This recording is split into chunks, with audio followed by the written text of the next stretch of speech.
compartimentos dos equipamentos que têm um acesso muito difícil, como são o caso das pás, que eu também preciso fazer a manutenção dela, ou as inspeções, para que elas estejam sempre em condições seguras de uso.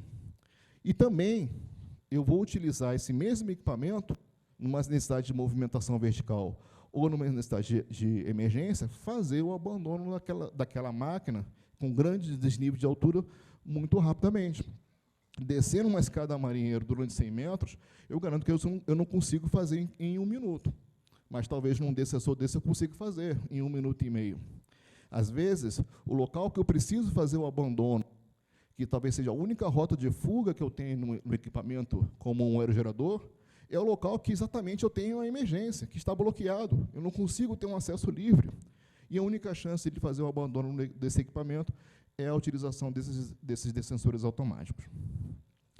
A gente pergunta ali, o que não nos ajuda a ter uma facilidade de conter o máximo de segurança possível, ou medidas preventivas, que evitem a necessidade de utilizar esse equipamento? Ou seja, por que geram tantas emergências? Quais são tantos os riscos que eu tenho num trabalho no aerogerador? A primeira coisa é que se trata de equipamentos que normalmente estão localizados em áreas remotas, áreas de difícil acesso de quem trabalha e difícil acesso de quem até pode ser acionado para salvar uma pessoa dentro de um aerogerador. Uma coisa também é você chegar no gerador, que pode, às vezes, estar a 50 km de distância da entrada de um parque, onde você tem estradas que são de péssimo estado. E, ao chegar numa máquina, você olhar para cima, você ainda tem mais 100 metros ou mais para subir, para buscar uma pessoa lá. E para passar por locais parecidos com esse aí, que mal passa uma pessoa. E como é que vai passar um resgatista e mais a vítima? E se eu tiver que imobilizar essa vítima, colocar numa maca, será que ela passa ali?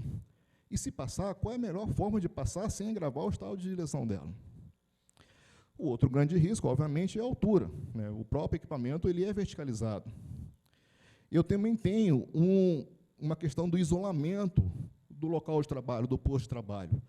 Nenhuma máquina fica muito próximo da central de operação.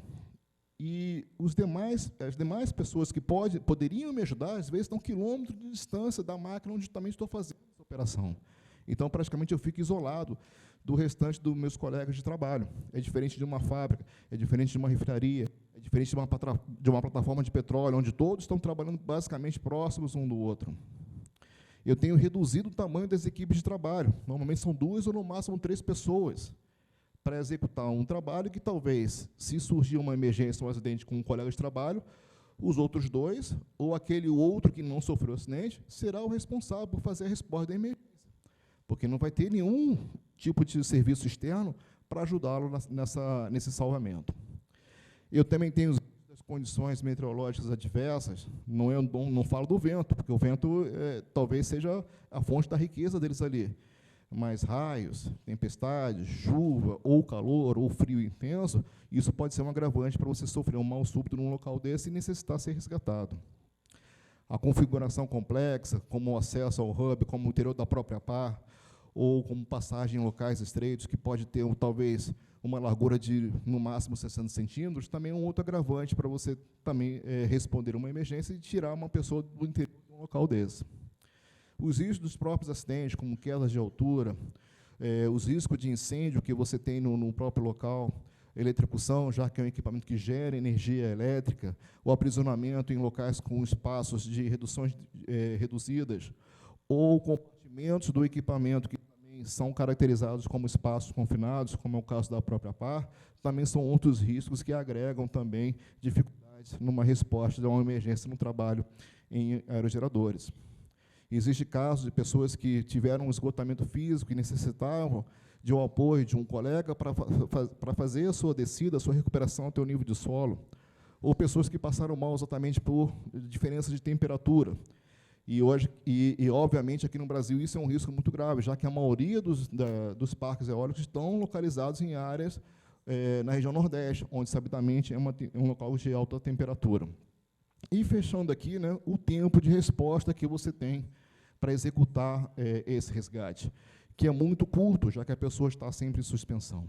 Então, seguindo, né, esses vários apontamentos sobre os riscos existentes num trabalho em aerogerador, quanto mais alto eu me coloco na máquina, maior será a dificuldade para fazer o resgate.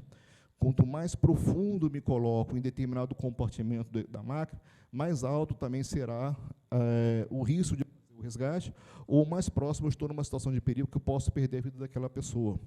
Sendo assim, o uso desses sistemas de pré-engenharia, pela facilidade do uso do equipamento, oferecida pelo usuário, ou a operação de equipamento de operação automática, facilita a sua resposta de emergência num grau exponencial de vantagens para a preservação daquela pessoa que está naquele momento de sofrimento. O que nos ajuda para a gente fechar, então, a ter, primeiramente, não uma resposta de emergência adequada, mas sim evitar o risco de um acidente num aerogerador. Obviamente, o planejamento. Procedimentos operacionais padronizados para acesso àquele local, acesso àquela máquina, conhecer aquela máquina onde existem centenas de configurações a depender do seu fabricante. Nesse planejamento, também, verificar a necessidade de você também ter os planos de resposta de emergência quando acontece uma emergência. E aquelas pessoas que podem ser pessoas que operam a máquina, que fazem a manutenção, o reparo da máquina, ter acesso a esses planos de emergência com antecedência, né? A necessidade de fazer também simulados é muito importante para validar esses planos de resposta de emergência ou procedimentos operacionais para o caso de acidentes.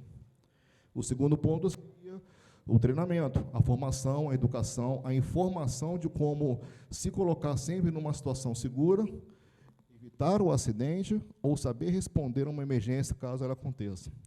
Nós temos os nossos treinamentos aqui no Brasil, através da nossa legislação brasileira, nas nossas NRs, como é o caso da própria NR35, como é o caso da NR33 para espaço confinado, a NR10 para serviços que envolvam energia elétrica, e outros padrões internacionais, como é o caso dessa organização, o GWO, que é uma organização que define padrões de treinamentos para pessoas que trabalham nos parques eólicos, que trabalham envolvido nos riscos ambientais de uma turbina aerogeradora.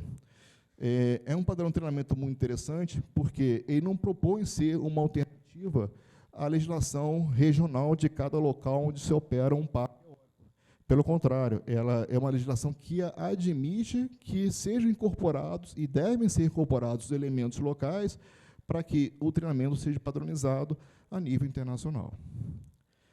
O outro ponto, como nós já falamos também, é o equipamento adequado. E, nesse caso, o equipamento mais adequado para esse mundo da energia eólica foi, como nós já falamos, o nosso descensor automático.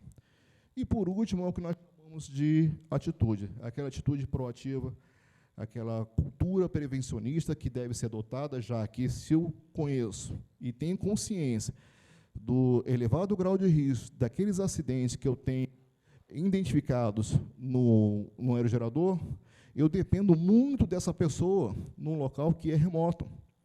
Normalmente, essa pessoa vai ter como companheiro apenas um ou outro colega de trabalho.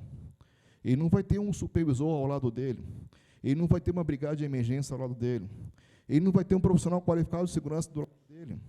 Nesse momento, onde ele e o colega estão isolados dentro de uma máquina a mais de 100 metros de altura, ele é tudo isso. Ele é o brigadista, ele é o ele é o prevencionista. Então, é importante que, nesse conjunto de treinamento, planejamento, organização, o valor que deve ser dado a essa pessoa e o reconhecimento ao labor que ele vai efetuar num local de alto risco seja também sempre colocado em primeiro lugar, para que ele seja inspirado não apenas a se prevenir de acidentes, como também seja inspirado a salvar a vida de um colega que se pode colocar numa situação de risco. Bom, pessoal, eu sei que talvez o assunto seja muito longo, já passei já vários minutos do tempo disponível, mas eu agradeço mais uma vez aos organizadores, aos palestrantes, aos colegas aqui presentes, e, em nome da TASC, a gente sempre se coloca à disposição para vocês, caso precise de mais informações ou de assuntos de interesse que nós ministramos aqui, e iremos receber vocês sempre de braços abertos. Então, desejo a todos um bom evento, agradeço por tudo e uma boa noite a todos. Muito obrigado, Túlio. Parabéns pela apresentação. Eu gostaria que os quatro voltassem aqui ao centro da mesa e abro a perguntas. Alguma pergunta? Bom, assim. Para o pessoal da JOG, você estava mostrando as alternativas para fazer envelopamento de edificações. Como que funciona numa situação em que eu tenho subsolos? Você precisa fazer um escoramento extra? Como que é o apoio de uma estrutura aparentemente tão pesada num local onde, teoricamente, vão ser estacionados carros e tudo mais? Normalmente, a gente faz o quê? A gente lança, através do sistema de um 3D, onde é que vão criar os pontos de apoio, e em cima desses locais onde vão ser descarregadas as cargas, que todas as cargas dos andaimes são apoiadas, são cargas verticais. As ancoragens são somente para tombamento, não tem nenhuma eficiência em relação à distribuição de cargas.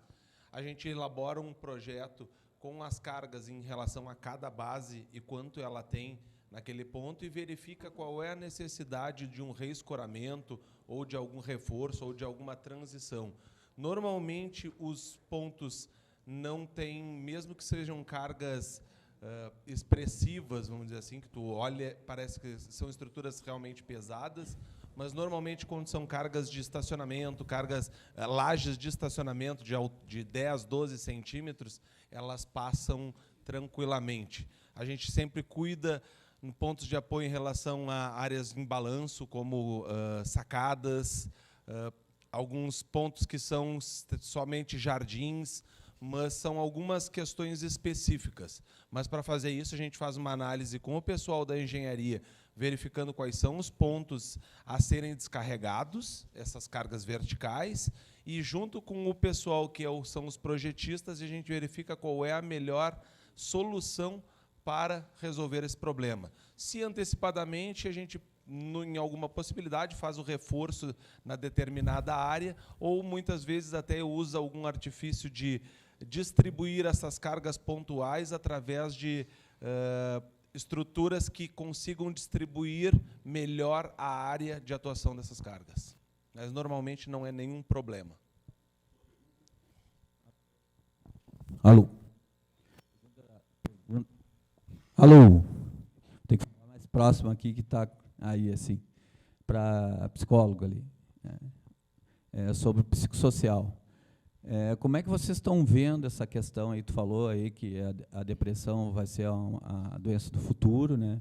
Que a gente tem visão de que em 2050 a gente vai ter as pessoas que são pessoas que terão do inútil, né? Que as pessoas que têm a devida tecnologia. Então, como é que vocês veem a previsão? Como é que vocês estudam isso em relação ao comportamento das pessoas para o futuro, né, que está tocando toda a questão da sociedade? Então, de que maneira vocês estão encarando? Por exemplo, eu tive várias pessoas, né, trabalhando comigo, e há uma grande dificuldade na questão do pessoas às vezes. O ângulo. É o ângulo, olha. Eu estou percebendo que quando você fala Alô? desse ângulo, dá certo. Alô? Então, essa dúvida, como é que vocês da área veem isso, essa percepção? Antes a gente tinha muito trabalho, muito emprego, e as pessoas trocavam por um detalhe, às vezes, tu ganha mais, R$100 de troca. E hoje a gente está na mudança de toda a sociedade, e aí como é que vocês encaram essa mudança, como é que está prevendo o futuro, onde a população brasileira está envelhecendo, né, no mundo inteiro, e no Brasil está envelhecendo, onde a profissão do futuro será os cuidadores de idosos e a tecnologia da informação. Então, como é que o psicossocial está se preparando para isso e vendo isso no futuro da população trabalhadora? Obrigado pela pergunta. Por favor. Na verdade, eu acho que essa mudança de cenário faz parte da avaliação psicossocial, quando a gente pensa que a gente tem que avaliar o trabalhador dentro de todos os contextos. Abrange também essa questão política e econômica que a gente está vivendo e pensar nele inserido nessa política. Eu acredito, assim, não tem nenhum estudo assim de o que se propõe de ação, mas o objetivo da avaliação psicossocial, além de avaliar a pessoa as características comportamentais e emocionais dessa pessoa para trabalhar num ambiente de risco, é também propor ações de prevenção junto com a empresa e que a gente possa promover saúde e segurança sempre. Então, o objetivo principal da avaliação não é só a avaliação em si, que ela finaliza no laudo, mas assim, o que a gente pode fazer com esse resultado, o que a gente pode propor de ação, o que a gente pode, junto com a empresa, trabalhar essas questões para que a gente atinja, né, esse trabalhador dentro desse contexto político e econômico aí que a gente está vivendo. Okay. Eu vejo dessa forma, acho que só tem esse caminho. Ok, muito obrigado. Eu gostaria, então, parece que não tem mais pergunta, de agradecer mais uma vez, né, os participantes desse bloco. Muito obrigado pela participação.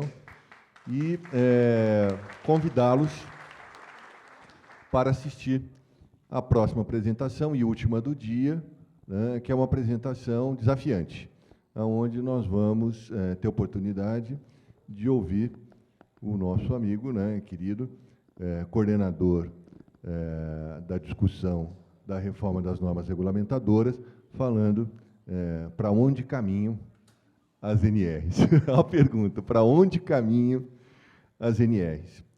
O grupo Saúde e Vida gostaria, Lumbreiras, antes mesmo do início da sua fala, de fazer uma homenagenzinha para você. Tá? Então, eu convido a representante do grupo. Bem, uma boa tarde a todos. Meu nome é Solange Miguel, sou Tec Segurança, gestora patrimonial. E o Grupo Saúde e Vida está há 25 anos já no mercado, já apoiando a CIPAT nas empresas, em todo o território nacional. Então, gostaríamos de homenageá-lo com a nossa edição, o nosso engenheiro, coordenador da CNTT, da NR35, não é? Senhor Luiz Carlos Lumbreira. Obrigada.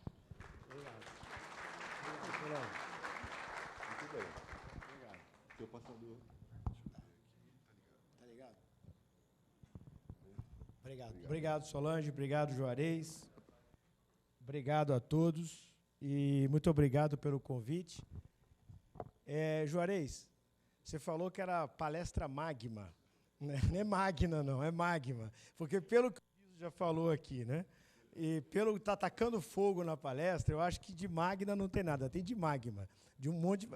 Então, vamos lá. Mas, olha só, gente, boa noite a todos. E eu queria aproveitar um momento, embora aqui, basicamente, o tema seria esses novos cenários de trabalho à altura, mas a gente vai acabar falando um pouco sobre como está caminhando essa questão de trabalho em altura, né, em R35, mas também a gente vai aproveitar e fazer um link, como o Gianfranco já começou falando, sobre esse processo de revisão, né, de normas. Então, acho que isso aí é importante de aproveitar o momento e fazer essa ligação, trazer aqui algumas explicações, preocupações também. Então, eu acho que é interessante aproveitar esse momento para fazer essa conversa aí. Bem, vamos lá.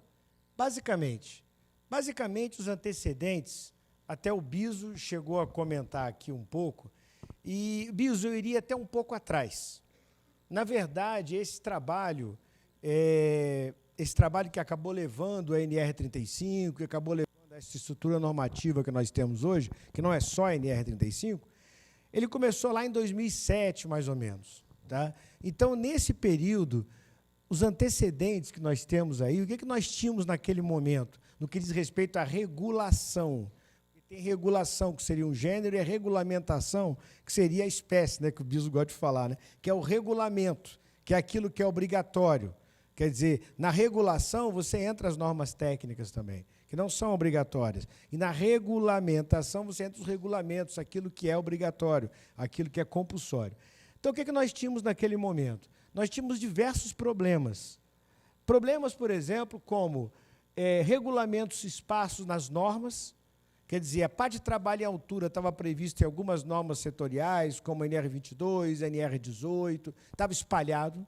E boa parte dessas previsões, elas eram mais focadas em requisitos técnicos, requisitos específicos, soluções técnicas específicas, e não uma gestão do trabalho em altura. Nós tínhamos, naquele momento, também uma regulação em normas técnicas, principalmente ligada à parte de equipamento de proteção individual, que ainda estavam desatualizadas e precisavam ser atualizadas. E nós tínhamos também, naquele momento, é importante destacar também, que o processo de certificação de equipamento de proteção individual para queda era ainda aquele modelo por tipo, né? Aquele modelo antigo, que você pegava um tipo, obtinha o CA, e você não tinha a certificação ainda do processo de produção do equipamento, aquela que o pessoal costuma falar pelo sistema do Inmetro, vamos assim dizer. Então, nessa época, nós tínhamos uma realidade, um número, vocês podem ver aí, crescente de acidentes. Aqui estão todos os dados que a gente coloca aqui, tanto de acidentes como de óbitos, é expurgando o trajeto. Então, nós tínhamos um número crescente de acidentes, mais ou menos aí, está falando em torno de 100 mil acidentes envolvendo queda com diferença de nível por ano. E nós tínhamos também um número crescente de mortes, aí em torno de 400 fatalidades por ano. Bem, então, nesse momento, só para ter uma ideia do cenário global, queda representava, basicamente, em torno de 15% a 20% dos acidentes e mais ou menos em torno de 15% das fatalidades. Esse era mais ou menos o cenário ali no entorno de 2007 ou até 2007. Então, isso levou, à época, a começar a pensar em elaborar uma norma, que já era uma ideia antiga, né, Jean, de fazer uma norma de trabalho em altura. Então, de começar a pensar isso aí. Então, a partir daí, o que foi feito? Foi feita a revisão das NBRs, foi feita a revisão das normas técnicas, foi mudada a sistemática de certificação de equipamentos para queda, que é a tal sistemática de certificar a produção, que a gente fala que é do Inmetro, vamos assim dizer, e foi também criada a NR35. Em 2012, criada a NR35, elaborada a NR35. Então, isso, na verdade, é um conjunto que nós estamos falando, e não necessariamente só uma questão. Então, esse trabalho, tá, eu diria, como foi passado aqui pelo Jean antes, quando foi criada a NR35, vocês podem ver que a norma, a característica dela, foi uma norma não trazendo requisitos técnicos específicos, mas uma norma que se debruça pela gestão do trabalho em altura. Então, ela tem esses 6 itens aqui, a grosso modo, temos 2 anexos, como foi colocado aqui, o anexo de acesso por cordas, sistema de ancoragem, e a interrogação que você colocou aqui, Biso, o anexo de escadas. O anexo de escadas, o natimorto anexo de escadas, né? Então, o que acontece? Na verdade, eu vou dizer a você, Biso, respondendo a tua pergunta, né? Aproveitando o momento para não ter que ficar para depois, a nossa intenção, como governo, era realmente produzir e continuar os trabalhos do anexo de escada. E, ano passado, nós, na CTPP, que é a comissão-mãe que discute as pautas, discute as normas que vão ser revistas, tal, a gente pode até, quem tiver curiosidade, pode até entrar na página do Ministério do Trabalho e ver lá nas atas da CTPP e vai encontrar isso. E vai encontrar isso lá. Que, então, foi retirada da pauta a discussão do anexo de escada. Tá? Assim, não vou ficar falando aqui. Quem que tiver curiosidade vai encontrar lá. Tá? Mas não foi uma decisão de governo, não foi a bancada de governo que trouxe isso, infelizmente. Tá? Infelizmente, eu digo, porque a bancada que trouxe, eu acho que seria, na verdade, até uma bancada que seria muito beneficiada com esse anexo, mas isso foi trazido, e aí, logicamente, de uma série de pautas que a gente tinha que discutir, se uma das bancadas... Você tem, não vou dizer que isso aqui não é importante, mas você tem uma série de prioridades. Se você realmente decide que vai priorizar outras questões que são trazidas por algumas bancadas falam, olha, vamos tirar esse daqui e incluir isso, a outras vamos tirar isso e incluir isso. Quando você coloca aquilo tudo num bolo, infelizmente, por essa solicitação que foi trazida, o anexo de escada foi retirado da pauta, foi postergado. E aí, depois, todos sabem o que aconteceu, nós tivemos uma mudança de governo, nós tivemos uma mudança de direcionamento, então, quer dizer, agora nós estamos num processo de revisão aí global das normas, certamente essas questões específicas acabaram ficando para o final, sem dúvida nenhuma. Então, eu até espero que quando for tratado, espero que quando for tratada a revisão da 35 nesse processo global, possamos trazer o anexo de escadas, incluir o anexo de escadas. Espero que nesse momento a gente consiga fazer isso.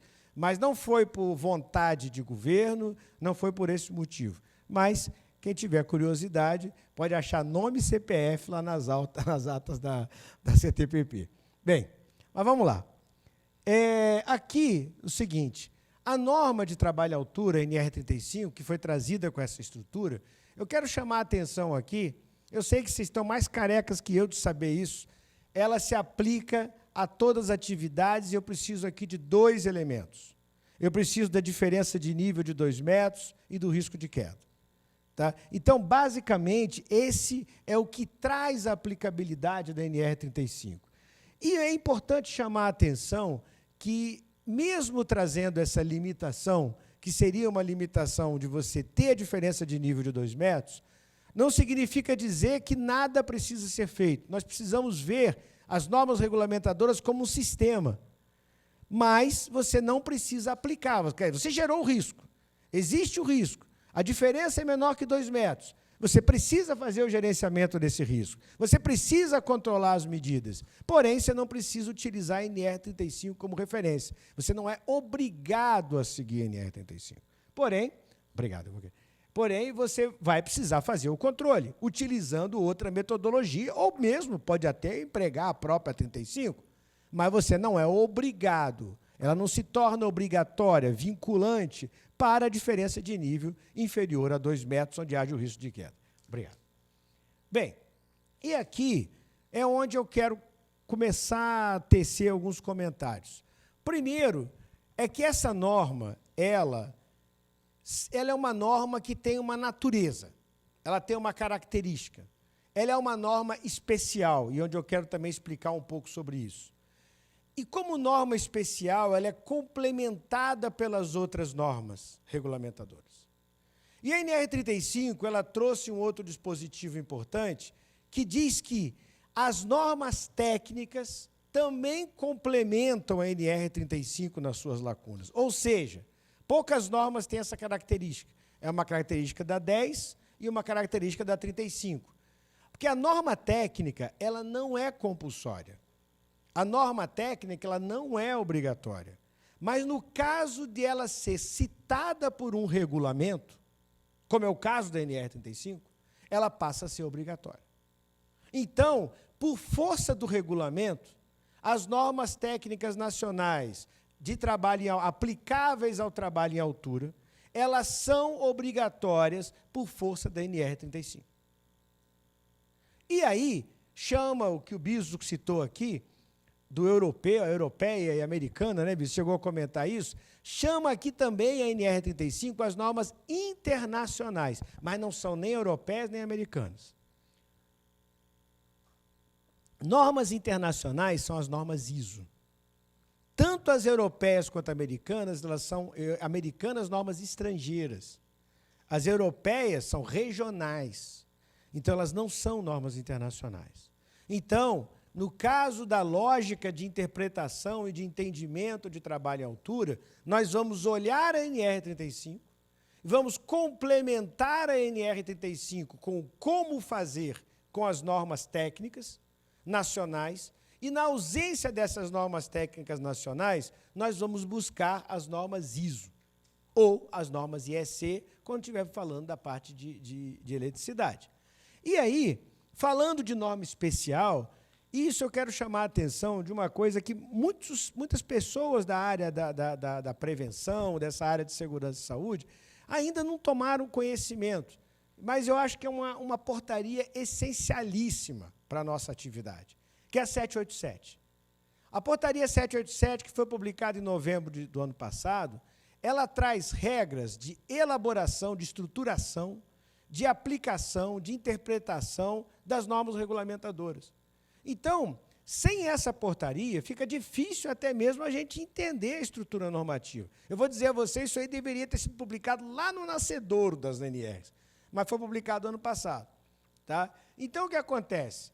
Essa portaria, ela classifica as normas em 3 categorias. Normas gerais, especiais e setoriais. Então, o que acontece? Quem são as normas gerais? As normas gerais são as normas, eu até botei em vermelho a NR2 que foi revogada, né, só para chamar a atenção. As normas gerais são as normas que a aplicabilidade dessa norma nasce simplesmente pela consumação da relação jurídica. Ou seja, houve o vínculo de emprego, houve a relação jurídica, nasce a obrigatoriedade da norma, não precisa de mais nada. Para você falar assim, peraí, mas quando você fala, por exemplo, em NR4, SESMIT, eu tenho que ter tantas pessoas, eu tenho que ter um grau de risco X, Y, Z, eu tenho que ter um número Y, Z, W de empregados. Mas as atribuições do SESMIT, elas já nascem com o vínculo. Quando a gente fala de CIPA, já nasce aquelas obrigações da empresa em relação à comissão. Ou seja, você não precisa de nada, basta ter o vínculo. Agora, quando a gente vai para uma norma especial, eu preciso daquilo e mais alguma coisa. Eu não vou falar em NR10 se não tem serviço e eletricidade. Eu não vou falar em trabalho em altura se não tem NR35, se não tem trabalho em altura. Insalubridade, periculosidade, por aí vai, se não tem aquela condição, se não tem aquela execução do trabalho considerando uma atividade, uma instalação, um equipamento específico. Então, elas são normas que não basta só a relação jurídica, precisa a relação jurídica e mais alguma coisa, e mais alguma questão. É aquilo que a norma prevê. Então, por que eu estou falando isso? É bonito, lindo, tal, e daí? É porque é o seguinte, como você aplica essas normas e como você complementa essas normas, como você resolve um conflito entre normas. Se eu tenho uma norma especial e ela é silente, ela não fala determinado assunto, ela é complementada não é com outra norma especial, mas com a norma geral. Se eu tenho uma norma especial e ela, naquele campo de especialidade, ela se conflita com outra norma, ela tem um embate, ela fala uma coisa e a norma geral fala outra, naquele caso, vale a norma especial. Então, é importante ter essa interpretação, porque a gente sabe que existem esses conflitos nas normas. Existem essas lacunas nas normas. Por isso que a própria NR35, ela não detalha determinadas questões ligadas à parte médica, que estão lá no PCMSO. Ela não detalha determinadas questões ligadas ao equipamento de proteção individual, porque está lá na NR6. Ela não vai repetir isso. Então, isso é importante até mesmo num processo de interpretação e até hoje no processo de reestruturação de normas. E, por outro lado, existe um último tipo, aqui são mais algumas normas especiais, né? Simplesmente eu relacionei todas, tá? E, por último, nós temos as setoriais, que aí elas se aplicam a determinado setor econômico ou atividade específica, e o campo de aplicação é só ali. Hoje, um colega estava até comentando, eu tive que fazer um trabalho de construção numa mineradora. Caro, a norma, a tua atividade é construção. Você não vai aplicar a norma de mineração. Se você fosse fazer um trabalho num supermercado, com uma norma de a tua atividade é construção, é norma de construção, e acabou. E ponto. Agora, se a norma de construção não fala nada sobre determinado tema, você vai buscar uma norma especial ou uma norma geral para completar. Mas eu não posso pegar uma norma de construção e aplicar na mineração. Eu não posso pegar uma norma de mineração e aplicar na construção, ou aplicar no portuário e por aí vai. Então, as normas, elas têm... E essa hierarquia, você vai pensar, quem foi o maluco que inventou isso? Não é o maluco que inventou isso. Eu escrevi essa portaria, mas não estou falando isso aqui, não é porque eu sou maluco. Se descobriram um maluco, mas não é por esse motivo. Isso faz parte da lei de introdução às normas de direito brasileira. Isso é uma coisa que todo ordenamento jurídico é assim. Não é só a norma regulamentadora, não. Essa regra está lá. Então, não adianta isso. Você podia falar, não precisava nem escrever esse troço. Mas isso era uma dúvida, e é uma dúvida que toda hora está presente. Então, se é dúvida positiva, expressa, escreve e resolve. E foi o que foi feito. Tá? Então, vamos lá. Bem, e aqui eu quero chamar a atenção, quando eu falo de que as normas no caso de trabalho em altura, a NR35, ela se complementa e ela torna obrigatória as normas técnicas. Eu quero chamar a atenção de uma norma aqui muito importante, que é 16489. Gente, quem fala em trabalho em altura tem que ler isso aqui junto com a NR35. Essa norma aqui é essencial no que diz respeito a trabalho em altura. Agora, só que eu quero dizer uma coisa.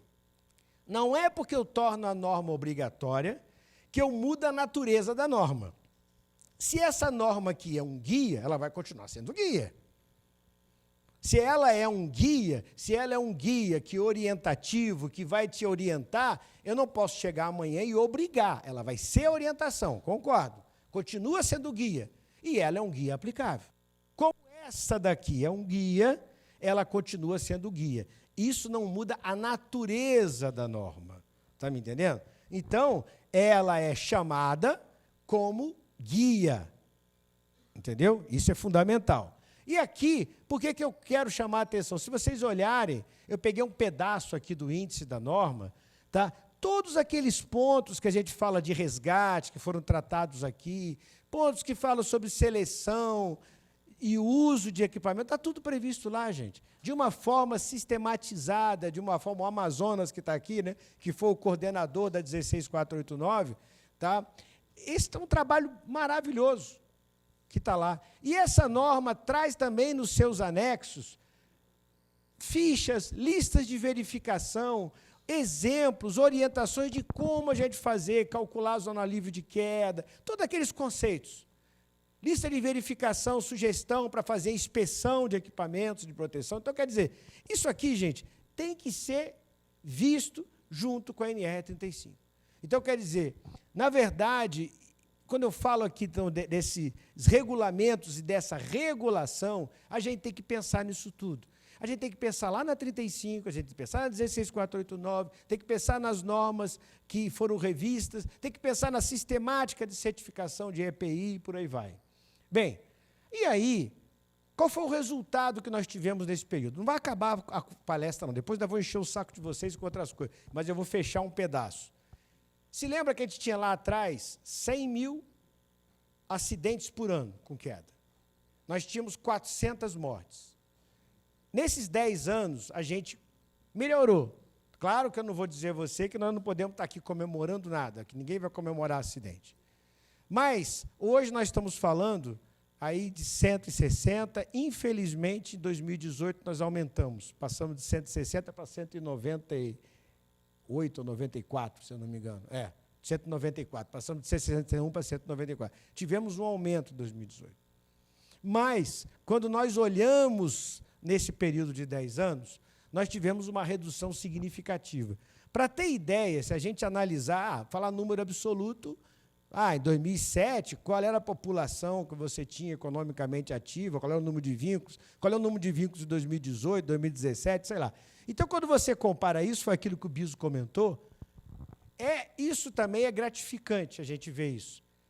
Se a gente pegar a taxa de 2007 e aplicar nessa população registrada, com os vínculos empregatícios nesse período, e vir até o momento de hoje, a gente pode concluir que, nesse período, quer seja por esse... Não estou dizendo que foi só a regulação, não estou dizendo que foi isso, mas todo esse trabalho que foi feito, nós evoluímos muito.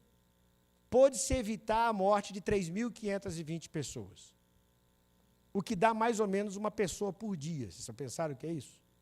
Por trabalho e altura. Ou seja, é um número expressivo. Então, eu diria, quer dizer, que a realidade mudou muito. Nós mudamos muito. Temos muito para fazer. Temos muitos problemas. Mas hoje eu fico feliz quando a gente está aqui discutindo eólica, quando a gente está falando... Quer dizer, realmente, o nível, né, Juarez, mudou muito. É da água para o vinho. Se nós tivéssemos um evento desse há 10 anos atrás, nós estaríamos discutindo como é que era a cordinha que usava no cinto de segurança paraquedista. Você lembra aquela cordinha lá né? Veio 8. Quer dizer, então o que acontece?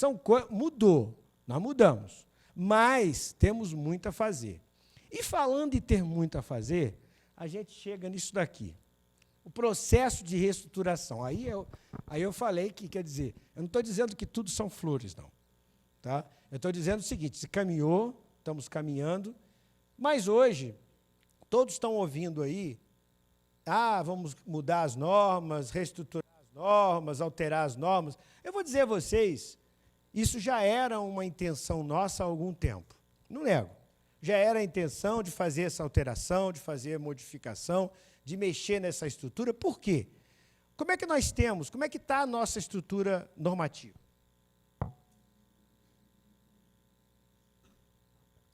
Nós temos muitas normas que estão aí, que estão obsoletas. E temos mesmo, com dispositivos obsoletos. Quando estavam falando aqui, por exemplo, de vedação de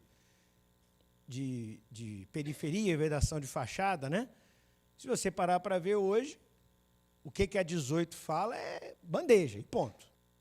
Não é? E bandeja, se você parar para olhar lá, você vai falar em bandeja, e você vai falar em bandeja para uma edificação de 4 andares ou altura equivalente. Eu vou, então, para uma barragem. Vou botar bandeja lá na barragem?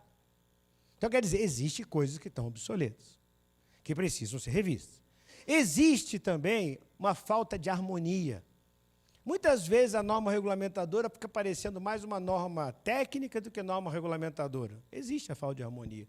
E a harmonia interna entre uma norma e outra, uma briga, uma não conformidade entre uma norma em relação a outra, um conflito, como eu acabei de colocar aqui, entre uma norma e outra. Outra questão também é que realmente eu não nego que é um mandamento, que, lógico, está na lei, a gente tem que seguir. Não estou aqui também falando que isso é ruim, isso também, no mundo inteiro, caminha nesse sentido e é necessário. Não existe, por exemplo, nas normas, ou muito pouco se fez, em relação a ter um tratamento diferenciado para determinados tipos de empresa, como as MEs, o MEI, o microempresário, o individual, o MEI, ou a empresa de pequeno porte. Então, realmente, havia essa necessidade. Ainda por cima, hoje, que o Ministério não é mais Ministério do Trabalho, eu não consigo falar Ministério da Economia, tá, gente? Entendeu?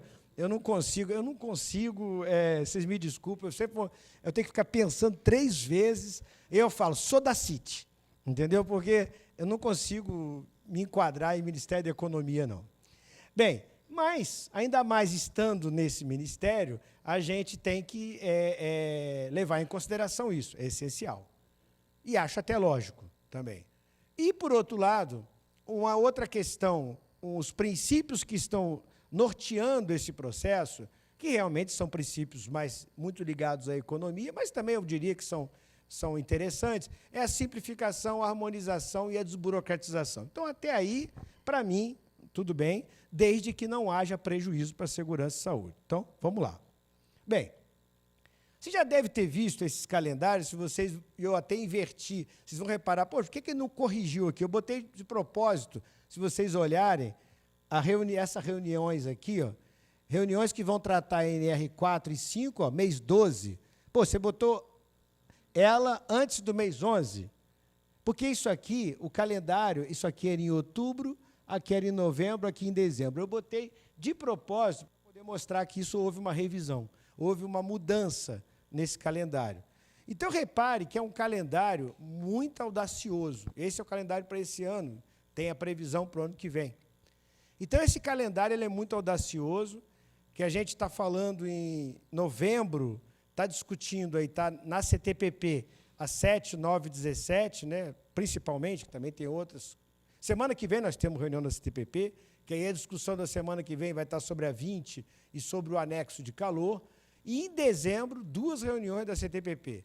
Uma para discutir 4 e 5, que essa eu não quero nem... Sabe? E a outra para discutir a 18. Tá? Mas, então, quer dizer, eu diria que o calendário ele é extremamente audacioso. E dentro desse calendário, tá, vocês estão vendo, quer dizer, algumas questões foram colocadas, algumas normas foram postas em consulta pública, outras estão agora, como a 7, 9 e a 17, e o PGR também, que eu vou comentar alguma coisa, que está em consulta pública. Nós tivemos consulta pública da 18 com o mesmo texto original, tivemos consulta pública da 4 e da 5 com o mesmo texto original, mas esse texto da 7, 9 e 17 já viram que é um texto diferente. Quer dizer, passou por um grupo que discutiu e a gente botou um texto diferente lá. Bem, e o que nós temos até agora desse processo? Primeiro, foi a revisão da 1 e a 12, e a revogação da 2, que eu acabei escrevendo ali, que foi no final de julho.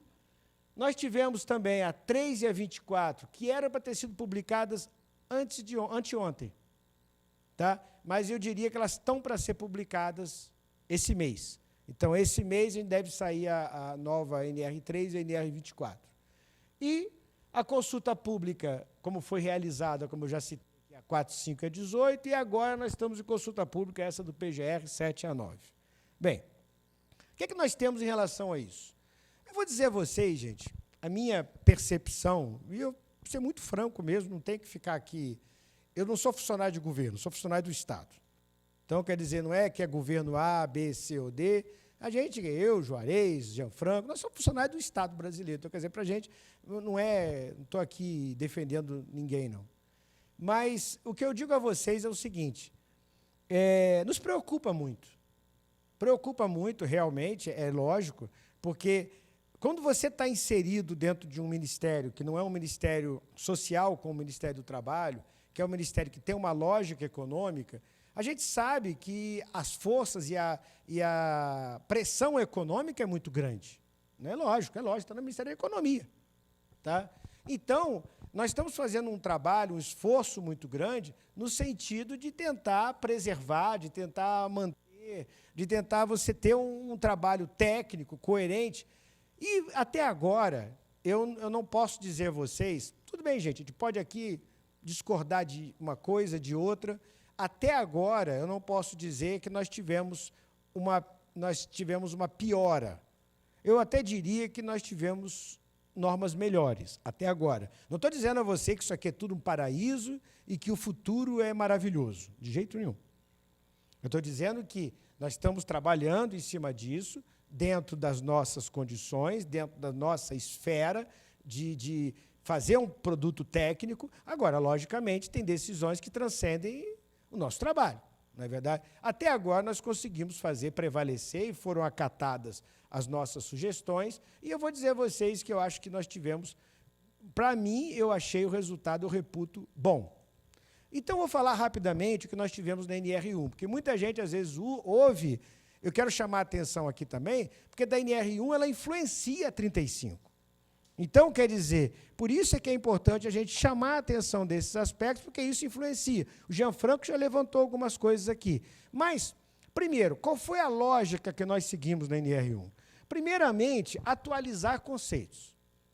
Nós tínhamos conceitos que estão realmente impróprios. O próprio conceito de risco que a gente tem é um conceito impróprio, ele precisa ser corrigido, só que você precisa começar a corrigir isso dentro da NR1 e depois pavimentar essas mudanças para as normas futuras. Outra questão, harmonizar essa norma dentro da estrutura. Porque quando eu digo harmonizar, o que acontece? Você trouxe o direito de recurso, mas já existia o direito de recurso, eu sei. Mas o que acontece é o seguinte, qual o lugar que tem que estar isso? Nos direitos e obrigações, que o lugar é NR1. Não é cada norma ficar repetindo a mesma troço com uma carinha diferente. Isso só traz insegurança e, na verdade, se a norma não repete, não se aplica. Então, você tem que levar isso para dentro da NR1. O direito de recusas tem que levar para a NR1. A questão da hierarquia das medidas de prevenção tem que estar na NR1. Porque quando a gente fala da hierarquia das medidas, de você eliminar, de você até mesmo evitar, né? Mas de você eliminar, de você adotar medidas de proteção coletiva, administrativa e individual, isso é para tudo. Não é só para 6 ou para 9. Então, quer dizer, a gente precisava fazer o trazimento de algumas questões dessas para dentro de uma norma que seja uma norma que vá pavimentar todas as outras e vá fundamentar todas as outras. Por outro lado, também, a questão de previsão de prestação de informações digitais por documento nato digitais ou documentos digitalizados. Isso já existia a portaria do Ministério. Já existia a portaria do Ministério prevendo essa possibilidade. Se isso é uma coisa importante, põe na norma. Porque senão fica perdida em outra portaria. A mesma coisa, quando a gente fala em treinamento, ensino à distância. já existia a portaria do Ministério prevendo essa possibilidade. Passa para dentro da norma. Porque isso são questões essenciais. Muita gente acaba não tendo acesso àquilo, e aí fica aquele negócio na manga, que a pessoa não conhece, quem conhece usa ou não usa, ou pode usar aquilo ali contra... Então, quer dizer, põe na norma, dá clareza para a norma. E outra coisa também, a previsão de tratamento diferenciado, que eu vou falar aqui. E, por outro lado, quando a gente fala também em treinamento, em capacitação, aproveitou e vamos uniformizar esse negócio. E se vocês olharem, o que foi trazido para dentro da 1 é o que estava na 35, basicamente. Foi o padrão que a gente usou, com algumas modificações, com algumas alterações. Lógico, se você trouxe para ali e vai servir para todo mundo, você tira dos outros lugares em que aquilo estava repetido. Então, por isso que teve também um monte de revogação, como o Jean colocou. Está na 1, vale para todo mundo, não é só para a altura, é para tudo. Entendeu? E vamos lá. Bem, rapidamente eu vou comentar, por exemplo, quando a gente fala de atualização de conceitos. Então, por exemplo, harmonizar esses conceitos também com normas de gestão, como a 45.001, o conceito de organização, o conceito de risco, perigo, e por aí vai. Então, você harmonizar esses conceitos. E harmonizar com normas de gestão, porque a gente quer começar a tentar ir nessa linha. Outra questão, além dessa padronização, trazer esses dispositivos de outra norma, já falei aqui, atualizar a estrutura de governo. Nós estávamos ainda lá com secretaria da tua época, Juarez, ainda. Tinha coisa da tua época. Oi? Do Jófilo ainda. Nossa, tinha coisa da época do Jófilo, você tem ideia. Então, quer dizer, você vê secretaria, outra hora falava de medicina, segurança e saúde, eram, sabe, coisas as mais loucas possíveis. Harmonização com a lei de terceirização. O pessoal vai falar, realmente, tiraram a responsabilidade solidária. Porque a responsabilidade hoje é direta, não é solidária. A responsabilidade não é mais solidária. Solidária é pior que direta.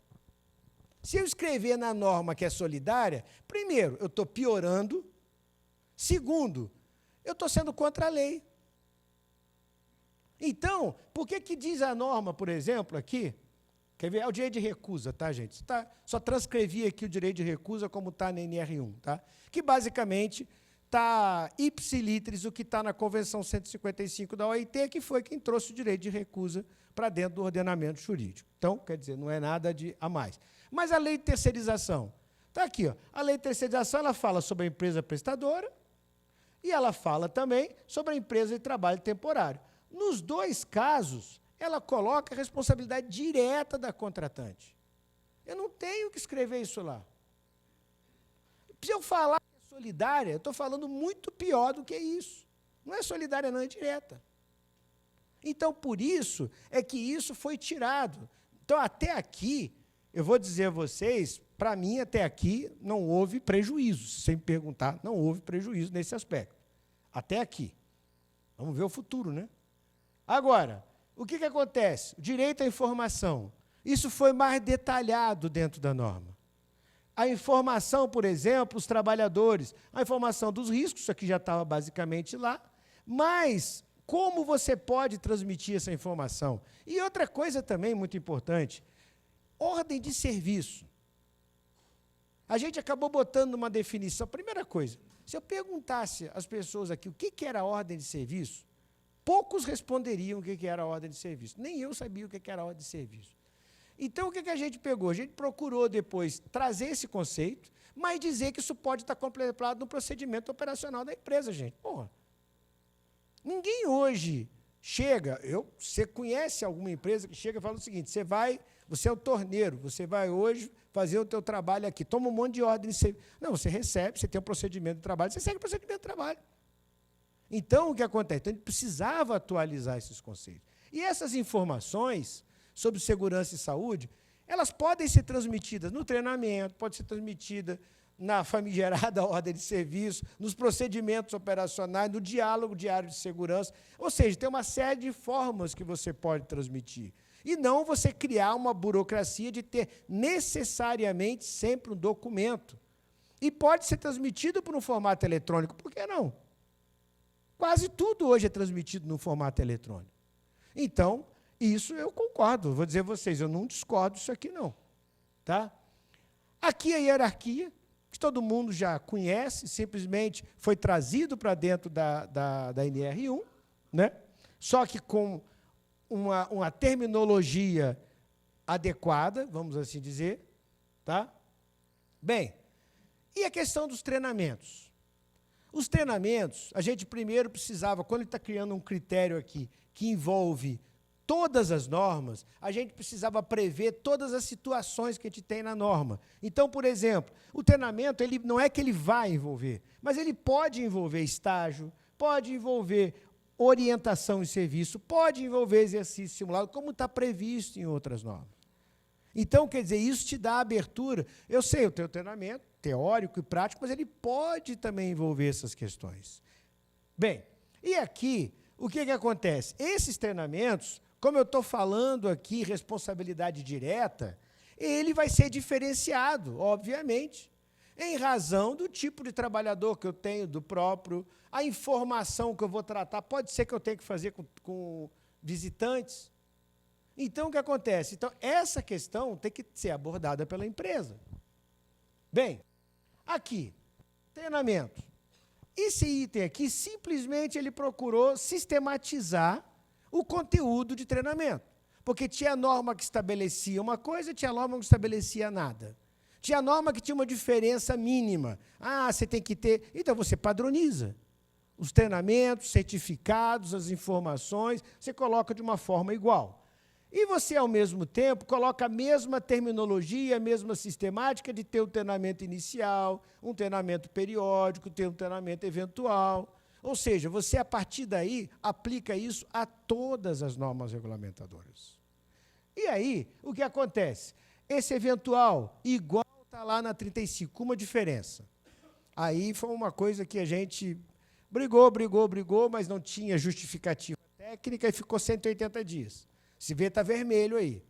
Tudo bem, não vou dizer você, por mim ficava 90. Mas aí foi questionado, qual é a justificativa técnica do 90? Vou ser bem sincero, técnica não tem. Então, houve uma discussão e chegou no 180. Aí é a negociação, vamos assim dizer. Isso aqui mudou para algumas normas, porque a partir do momento que virou 180, tinha norma que era 90, e aí ficou 180. Tá? Bem, essa questão do aproveitamento de conteúdos, de treinamentos e do aproveitamento de treinamento entre empresas. Biso, concordo contigo.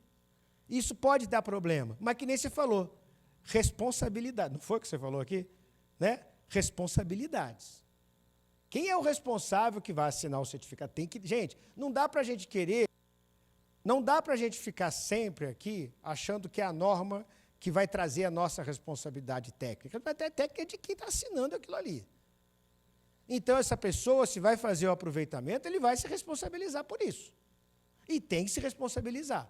Se vai aproveitar um conteúdo dentro da própria empresa, então você tem duas situações. Aproveitar o conteúdo dentro da mesma empresa, entre treinamentos, porque uma coisa que era sempre levantada, módulo de primeiros socorros. Tem mais de 10 normas que prevê o módulo de primeiro. Então, você repete aquele troço o tempo todo? Será? Ou você faz uma vez bem feito? Então, você aproveitar o conteúdo é permitido. E aí você cria uns critérios para aproveitamento, como, por exemplo, que o conteúdo e a carga horária do novo treinamento esteja compreendido no anterior, o conteúdo do anterior tenha sido ministrado em menos de 2 anos, quando a norma não tiver uma periodicidade diferente, se ela falar que é 1 ano, é 1 ano, se ela não falar nada, é 2 anos, e que seja validado pelo responsável técnico do treinamento. Bem, e aí, logicamente, é emitido um certificado, e você vai pegar a data do conteúdo mais antigo, e aí a validade daquele treinamento vai passar a contar o conteúdo mais antigo. Porque, senão, podia ter empresa que ia ficar sempre reaproveitando e nunca ia refazer o treinamento. Então, por isso que você usa o mais antigo. Não estou aqui falando mal de empresa, tá, gente? Mas estou só explicando, né, a situação. A mesma questão do aproveitamento de treinamentos entre empresas, de uma empresa para outra. Então, Biso, as atividades na organização anterior, ela tem que ser considerada. Está aqui, é a primeira linha. Então, se eu fazia uma atividade diferente, gente, não dá para aproveitar o conteúdo, o treinamento. E isso vai vai ter que ser também avaliado pelo responsável. Eu tenho que avaliar as atividades que ele vai desempenhar. Então, eu vou ver o que ele fazia lá, o que ele faz aqui. O conteúdo e carga horária que foi cumprido, o conteúdo e carga horária que é exigido. E o mesmo período de 2 anos. Se eu verificar que isso está de acordo, por que eu não posso aproveitar? Agora, tem a responsabilidade de quem faz isso.